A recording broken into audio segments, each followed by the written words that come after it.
Who here is ready for Christmas? Yeah? Well, that's good because we have a Christmas message. Did you pick that up as Joy read Revelation chapter 12? That is a Christmas message.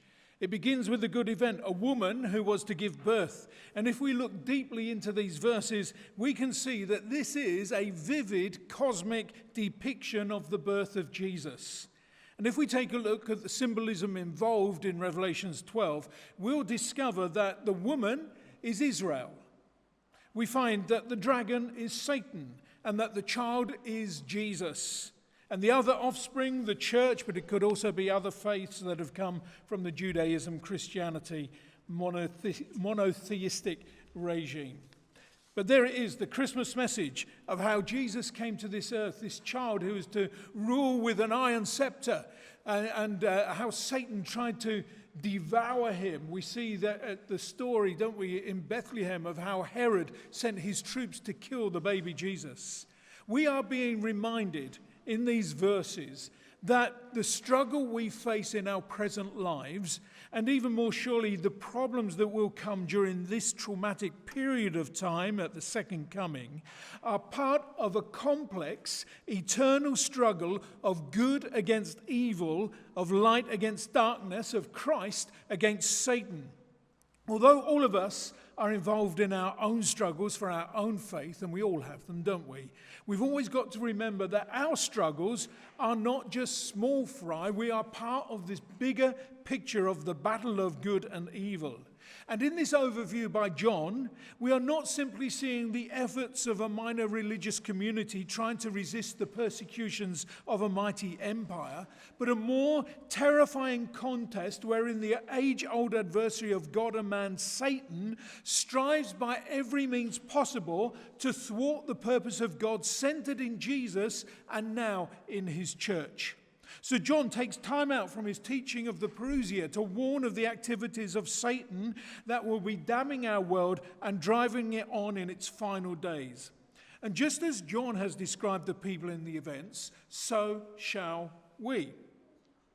So part of this overview tells us that at one time, Satan and his evil hordes lived in heaven with God, and that he was, in fact, at one time, one of the angels. Now, I'm not sure of the timing of this event, but time, it's only of consequence to us human beings. God, the angels, nobody pays any other attention to it. You see, for God, as it says in the Bible, 1,000 days are the same as one day, and one day as 1,000. In a book by Philip Yancey entitled I Just Wondered, he puts the elements of time into perspective by using our knowledge of space. So he says, light from the sun takes 8 seconds, or is it 8 minutes, to reach the earth. And if the sun were blotted out, we would continue as we were for that length of time before we realized something was wrong. And then he says this, now imagine that the sun is a football that God is juggling on one of his feet, and the other is planted on the earth. The time for him would be nothing. Now imagine that same person amplified even larger so that he is simply able to throw the stars into the deepest space. And that is God's sort of perspective on time. And Yancey reminds us that to God, time is nothing. John is showing to us that the cost of this rebellion in heaven is the war, it's the sin, it's the sickness, it's the disease of mankind that we discover here on earth. For Satan was hurled down to earth and his angels with him. And we're going to read the next few verses in Revelations 12, 10 to 12, which tell us about this throwing down and how we can overcome by what the band said right at the very start, by the blood of the Lamb. So let's read together. Then I heard a loud voice in heaven say,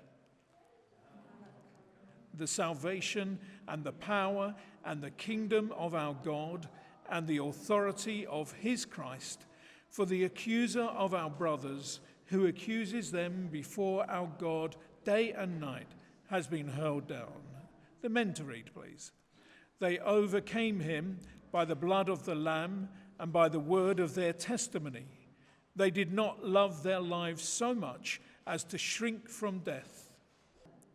But woe to the earth and the sea, because the devil has gone down to you.